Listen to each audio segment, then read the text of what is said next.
प्रेम से बोलो देवघर वाले बाबा की।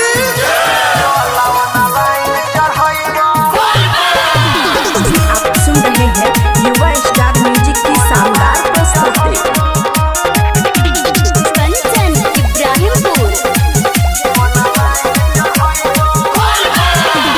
मैसेंजर पर मैसेज करबा हो बाबा कि मैसेंजर पर मैसेज करबा जखने लाइन जलावना लाइन चढ़ाइबा जलावना लाइन चढ़ाइबा पढ़लै कोरोना भला पैसे के आइबा तोरा द्वार हो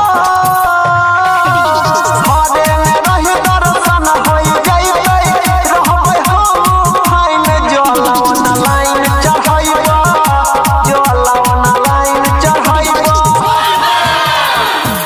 म्यूजिक बाय विकेश भोजपुरिया।